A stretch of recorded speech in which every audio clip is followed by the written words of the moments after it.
সেটা আপনি গৌতম গম্ভীর বলেন, বীরেন্দ্র সেহবাগ বলেন, বিবিএস লক্ষ্মণ বলেন, সৌরভ গাঙ্গুলি বলেন। আমার একটা কথা হচ্ছে, যখন আপনি হাই পয়েন্টে থাকবেন, আপনার যখন ভ্যালু অনেক হাই পয়েন্ট ব্যাটসম্যান হিসেবে কিন্তু ইন্ডিয়া অক্ষর প্যাটেলকে গ্রুম করে ফেলেছে। 20 বছরের ক্রিকেটারের থেকেও তিনি বেশি ফিট করি। তিনি মনে হয় না যে এই রিস্কটা নেবেন, কারণ হচ্ছে ইজ্জত সবচেয়ে বড় একটা জিনিস। স্টিভ স্মিথ তিনি কিন্তু নিজেকে অবসর ঘোষণা দিয়ে ফেলেছেন ওডিআই ফরম্যাট থেকে। রোহিত শর্মা ওয়ার্ল্ড কাপ জেতার পরেও কিন্তু নিজেকে রিটায়ারমেন্টের ঘোষণা দিয়ে দিয়েছেন।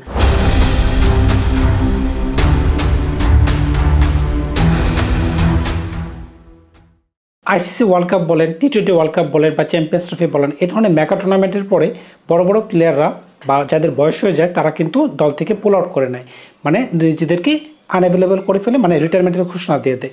আপনারা যদি 2024 বিশ্বকাপের কথা খেয়াল করেন, টি20 বিশ্বকাপের কথা বলতেছি, রোহিত শর্মা ওয়ার্ল্ড কাপ জেতার পরেও কিন্তু নিজেকে রিটায়ারমেন্টের ঘোষণা দিয়ে দিয়েছেন।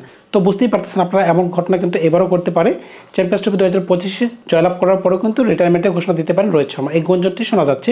অন্যদিকে যদি খেয়াল করে থাকেন আপনারা, অস্ট্রেলিয়ার কিংবদন্তি ব্যাটসম্যান, বর্তমান ব্যাটসম্যান স্টিভ স্মিথ তিনি কিন্তু নিজেকে অবসর ঘোষণা দিয়ে ফেলেছেন ওডিআই ফরম্যাট থেকে। তিনি রেড বল ক্রিকেট চালিয়ে যাবেন, এমনকি টি20 ফরম্যাটও তাকে দেখা যেতে পারে, কিন্তু তিনি আর 50 ওভারের খেলা খেলবেন না। অন্যদিক থেকে যদি চিন্তা করেন, বিরাট কোহলিরও বয়স হয়ে গেছে, রবীন্দ্র জাদেজারও বয়স হয়ে গেছে, এমনকি কেন উইলিয়ামসেরও বয়স হয়ে গেছে। কেন বলতেছি, কেন উইলিয়ামসন, রবীন্দ্র জাদেজা, বিরাট কোহলি তারা কিন্তু একই ব্যাচের প্লেয়ার। মনে আছে কি আপনাদের, 2008 সালে তারা একে অপরের প্রতিপক্ষ ছিল আন্ডার-19-এ। সুতরাং তারাও কিন্তু অবসরে চলে যেতে পারে। নিজেরা যদি স্বেচ্ছায় অবসর গ্রহণ করতে না চায়, তাহলে কিন্তু তাদের ক্রিকেটিং বোর্ডগুলো তাদেরকে দলে না রাখতে পারে। এটার পিছনে কারণটা কি, আপনারা যদি একটা জিনিস খেয়াল করে থাকেন, 2025 সালে চ্যাম্পিয়ন্স ট্রফি চলতেছে, আরও 2 বছর পরে 2027 সালে ওয়ার্ল্ড কাপ হবে 50 ওভারে। তো বুঝতেই পারতেছেন একটা লম্বা সময় বাকি। এর মাঝখানে কিন্তু ওই ধরনের 50 ওভারের খেলা কিন্তু নেই। বাকি যতগুলো টুর্নামেন্ট আপনি দেখতে পাবেন, বাইলেটারাল সিরিজ দেখতে পাবেন, বেশিরভাগগুলোতেই টি20 ম্যাচের আধিক্য আপনারা দেখতে পাবেন।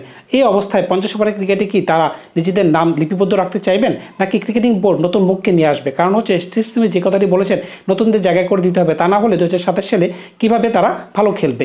এখন এই জিনিসটি যদি ভারতীয় ক্রিকেটিং বোর্ড যদি আমলে নেয়, তখন কিন্তু রোহিত শর্মা, বিরাট কোহলি, এমনকি রবীন্দ্র জাদেজার অবসর নেওয়া ছাড়া আর কোনো উপায় থাকবে না। তার স্বেচ্ছায় নেই বা ক্রিকেটিং বোর্ড তাদেরকে ফোর্স করুক বলতে কি, তারা যদি দলে না নেয়, তখন তো ফেসবুক পোস্টের মাধ্যমে নিজেদের রিটায়ারমেন্টে ঘোষণা করতে বাধ্য করতে হবে। বাংলাদেশের একটি উদাহরণ যদি আপনাদেরকে দিই, বাংলাদেশের জন্য মুশফিকুর রহিম অনেক বড় একজন ব্যাটসম্যান, কিন্তু তাকে বাধ্য হয়েই কিন্তু একটি ফেসবুক স্ট্যাটাসের মাধ্যমে রিটায়ারমেন্টের ঘোষণা দিতে হয়েছে। এবং এই জিনিসটি যাতে না হয়, ক্রিকেটিং গোড হিসেবে আমি বলবো রোহিত শর্মা ক্রিকেটিং গোড, হিটম্যান যিনি ক্রিকেটিং বিশ্বের তার বিরাট নামডাক রয়েছে, তিনি যদি নিজের সঠিক সময় নিজের সঠিক সিদ্ধান্তটি নেয়, এটি হবে উপযুক্ত। কারণ কি, তিনি যদি আরও 2টি বছর খেলতে চান, এটি কিন্তু দলের জন্য ভালো হবে না মন্দ হবে, তিনি সবচেয়ে ভালো করে জানেন। তাকে তো ফোর্স করার মতো বর্তমানে কেউ থাকবে না। তারপর আমি আশা করি তিনি মনে হয় না যে এই রিস্কটি নেবেন, কারণ হচ্ছে ইজ্জত সবচেয়ে বড় একটা জিনিস। তিনি আর যদি 2 বছর পরে তার ফর্ম কীরকম থাকবে, তার ফিটনেস কোন লেভেলের থাকবে, সেটি একটি বড় চিন্তার বিষয়। কিন্তু বিরাট কোহলিকে নিয়ে আমার চিন্তা নাই, কারণ হচ্ছে তিনি সবচাইতে ফিট একজন ক্রিকেটার। ক্রিকেটিং বিশ্বে যত ক্রিকেটারে আপনি দেখেন না কেন, 20 বছরের ক্রিকেটারের থেকেও তিনি বেশি ফিট। সুতরাং তাকে নিয়ে আর 2 বছর রিস্ক নেওয়া যেতে পারে। তিনি চলতি যে টুর্নামেন্টটি চলতেছে, এখানে তার যে ধরনের পারফরমেন্স, পাকিস্তানের বিরুদ্ধে যে ধরনের পারফরমেন্স দেখিয়েছেন, সেমিফাইনালে তিনি যে ধরনের পারফরমেন্স দেখিয়েছেন, সুতরাং আমরা ধরে নিতে পারি যে তিনি আরও 2 বছর কন্টিনিউ করতেই পারেন। সুতরাং তাকে যদি আমরা বাদ দিই, তো ঝামেলায় পড়তেছেন রোহিত শর্মা আর হচ্ছেন রবীন্দ্র জাদেজা। এখানে রবীন্দ্র জাদেজার কথা কেন বললাম, আপনারা যদি একটু খেয়াল করে থাকেন, অক্ষর প্যাটেলের দিকে তার বলিং স্কিল দেখেন, তার ব্যাটিং স্কিল দেখেন, সব কিছুতেই কিন্তু তিনি একদম পারফেক্ট। তার রিপ্লেসমেন্ট হিসেবে কিন্তু ইন্ডিয়া অক্ষর প্যাটেলকে গ্রুম করে ফেলেছে।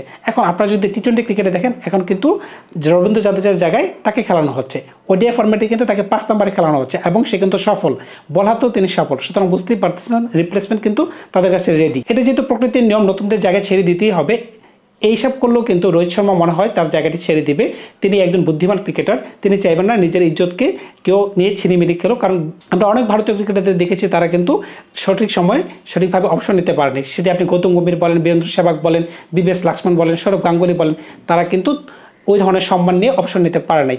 তো আমার একটা কথা হচ্ছে, যখন আপনি হাই পয়েন্টে থাকবেন, আপনার যখন ভ্যালু অনেক হাই পয়েন্টে থাকবে, ওই সময় যদি আপনি নিজেকে আনঅ্যাভেলেবল করতে পারেন, নিজেকে বলতে পারেন যে না আমি আর খেলবো না, আমি এখন অবসরে চলে যাব, তখন কিন্তু আপনি ইজ্জতের সাথে অবসর নিতে পারলেন। এই যে সুযোগটি, এই সুযোগটি যদি আপনি হাতছাড়া করেন, তখন আপনার বাকি জীবনে আপনার একটা আফসোস থেকে যাবে যে না, আমি তো সেটি বলারই সুযোগ পেলাম না। ফেসবুক পোস্টে একটা লিখিত জিনিস, সেই জিনিসটা তো আর বলে কেউ হয় না, সেই জিনিসটা তো একটা মনের ভিতরে একটা আক্ষেপ থেকেই যায়। দিন শেষে অ্যাজ এ প্লেয়ার আপনি এত বছর দেশের জন্য খেললেন, আপনি তো প্রাপ্য যে আপনি সঠিকভাবে রিটায়ারমেন্টে চলে যাওয়ার।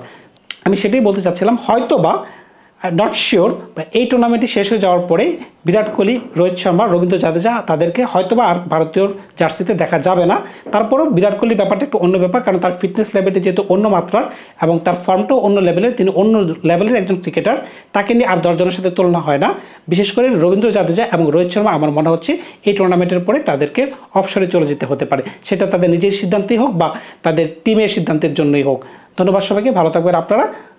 নতুন কোনো গল্প নিয়ে আপনাদের সামনে হাজির হব খুব শীঘ্রই।